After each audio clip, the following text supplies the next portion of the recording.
दीप नारायण सिंह जी। राधा राधा। राधे राधे महाराज जी, चरण स्पर्श। महाराज जी, मैं हाल में ही भारतीय वायुसेना से सेवानिवृत्त हुआ हूँ।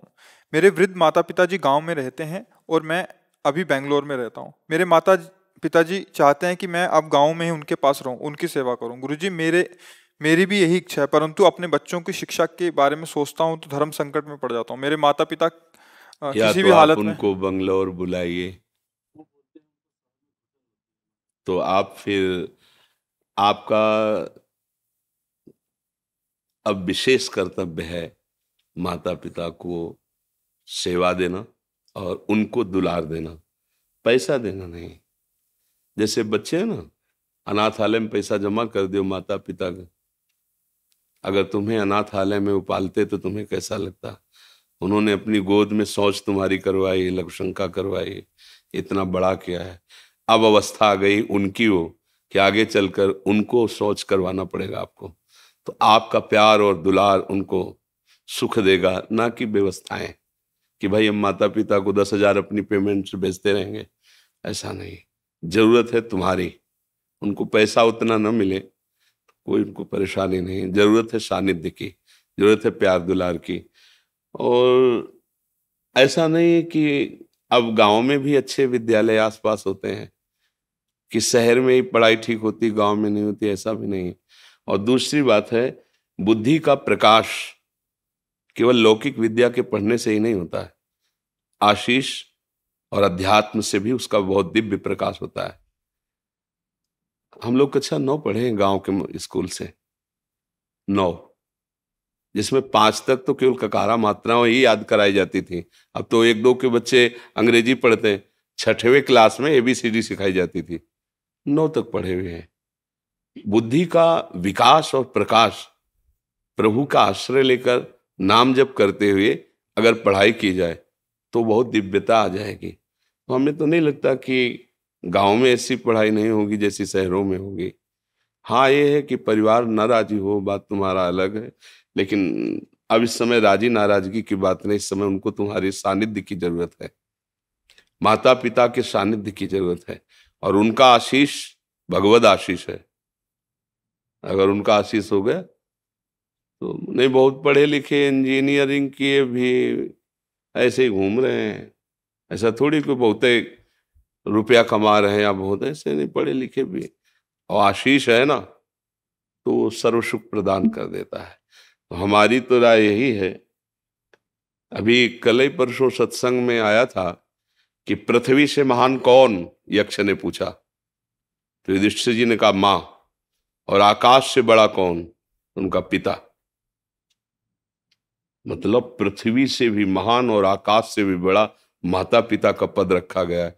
अगर उनको हम अवसर में, जब तक वो अपना कर्तव्य, तो देखो आज आप खुद कह रहे हैं कि आप एक अच्छे सरकारी सेवक रहे और रिटायर हो गए, उनके कर्तव्य में कोई कमी नहीं रही। आपने भी प्रयास किया। अब आपके कर्तव्य का समय आ रहा है। वो आपको कह दें कि नहीं कोई बात, दूर रहो, तो भी नहीं। वो आपको गाली भी दें तो ठीक से सेवा नहीं कर, तो भी नहीं। हमको उनमें आसक्त होकर, जैसे यज्ञ करने वाला उपासक यज्ञ के विघ्नों की परवाह न करके अपने इष्ट की पूर्ति के लिए यज्ञ करता है। मेघनाद यज्ञ कर रहा था, ये अंगद आदि महापुरुष जन जाके खूब लात मारे, उसके हिला नहीं। जब यज्ञ विध्वंस कर दी लघुशंका आदि करके, तब वो उठा। तो एक यज्ञ की तो ये यज्ञ के समान पावन माता पिता की सेवा है। आज के बच्चे इस बात को नहीं समझते। देश विदेश, नई पत्नी, नए बच्चे, अपना परिवार सुखी रखेंगे हम, निकल गए बूढ़े माता पिता। भले धन है, क्या करेंगे धन? उनको उस समय प्यार की जरूरत होती है। कोई प्यार से, आप नौकर रख दो, प्यार थोड़ी करेगा। वो तो ठीक है, कपड़ा धो देगा, भोजन दे देगा। उस समय उनको प्यार की जरूरत है। वृद्ध है। मेरी तो सबसे यही प्रार्थना है, आपसे नहीं, सबसे, चूक मत करना। नहीं, वो अवस्था तुम्हारी भी आएगी और जो तुम्हारे विचार वही संस्कार बच्चों में आएंगे। तो तुम तो बंगलौर में रहोगे, वो अमेरिका में रहेगा, इतनी दूर रहेगा कि मरोगे भी तो आने के लिए उसके पास समय नहीं रहेगा। मतलब हमारी बात को अन्यथा न लिया जाए। हम जो आचरण करेंगे वही हमें परिणाम में मिलेगा। मुझे लगता है एक बार पहली प्राथमिकता माता पिता के सेवा की रखनी चाहिए। अगर ऐसा लगता है आपको तो आप पत्नी और बच्चों को शहर में रखिए, आते कभी इधर आए कभी इधर आए, और व्यवस्था रखिए, दोनों को राजी कर लीजिए।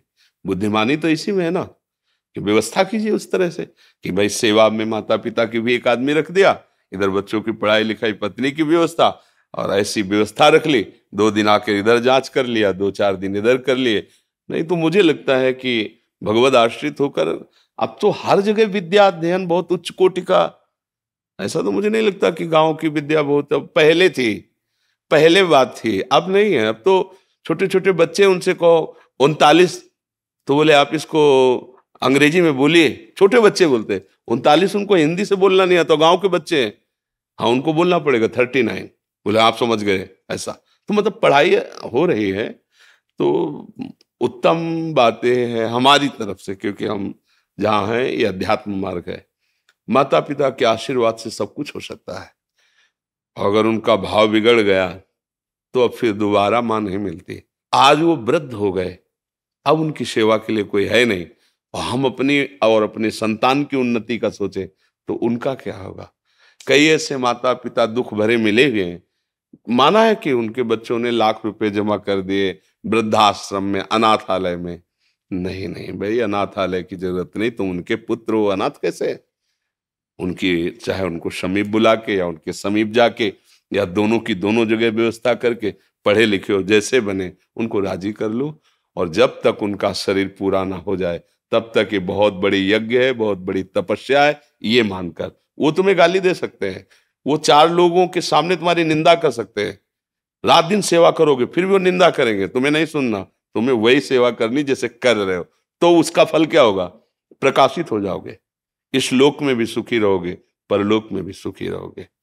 बस बात समझ लो। हाँ, अगर समझ आ जाएगी तो, नहीं तो फिर ये तो बाबा जी हैं, हम तो सलाह दे देते हैं, मान लो तो मान लो, ना मान लो तो फिर अपने ऊपर थोड़ा सोचो, कल वही दशा आएगी। और तुम जिनको लाडले की, जिसकी उन्नति की चाह करते, तो ऐसी उन्नति के सोपान पर चढ़ जाएंगे तो विदेश में रहेंगे। बोले इस समय अमेरिका में है लड़का, अब तुम परेशान हो, पानी देने वाला कोई नहीं, सूचना भी जाएगी कि पधार रहे हो तो जलने के बाद ही आ सकते हैं, क्योंकि तुरंत पास थोड़ी है कि गांव के हैं, इस गांव से उस गांव में आ गए। वो मालिक देख रहा है, एक एक वृत्ति देख रहा है। धन और लौकिक उन्नति तभी सुख देती है जब उसके साथ आशीष हो, बड़े बुजुर्गों का आशीर्वाद हो। तो कम पैसा भी होगा ना तो तुम चौड़ी छाती आनंदित करके घूमोगे, और उनकी डाह, उनकी जलन, वो फिर दुख। आज हमारा समाज इस बात को नहीं समझ पा रहा है। बूढ़े माता पिता का सम्मान करना भूल गए।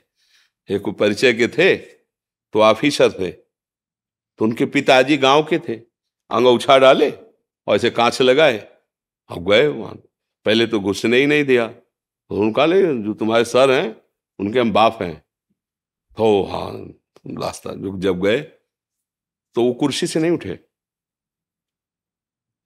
तो उन्होंने देखा उनका, अब पिता तो पिता ही ला देखेंगे, तो उनका हम तो मिलने आए थे आपसे, बात की, वो वापस हो गए।